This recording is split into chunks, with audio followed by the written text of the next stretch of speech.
Ku hayang boga bea sorangan jadi resiko mebes jeung tititna. Aktivitas budak bujang sapopoe di lembur. Halo guys. Oke, jadi ceritana ayeuna teh arek tandur karena ayeuna teh geus memasuki usim melakan pare. Nah, ieu teh sawahna nu biasa urang ngalagenjer, arek di tanduran heula heueuh. Ya, seperti biasa dibongkar pasang. Beres panen mah dipelakan genjer deui, guys. Karena jeung peluang duit sampingan. Lumayan kan daripada diantepkeun mah bala teu puguh ku jukut, mending jadikeun duit.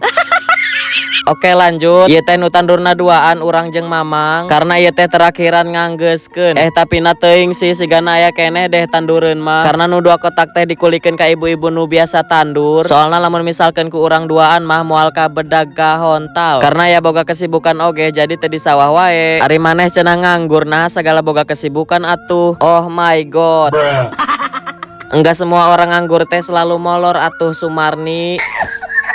So, don't think unemployed people have nothing to do.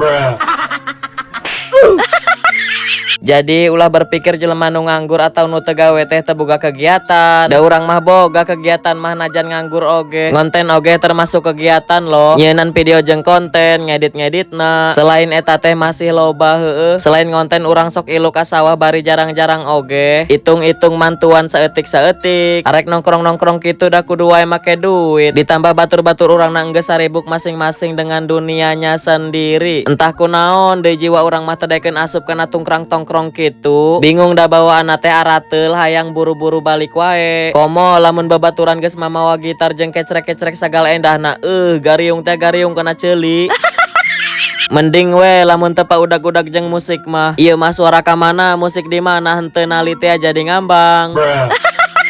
It's okay urang menghargai karesep kahobina karena setiap orang emang boga kahobina masing-masing. Tah lamun karesep urang mah kos kieu guys. Tukang asruk-asrukan ka sawah ka leuweung. Lamun cek budak baheula kolot ayeuna mah disebutna ngabolang. Pokona mah hirup di lembur teh sederhana tapi pinuh rasa syukur. Orang lembur mah teu kudu loba gaya nu penting bisa melakan pare oge enggeus luar biasa. Karena di lembur mah ku hayangna boga bea sorangan jadi resiko mebes jeung tititna.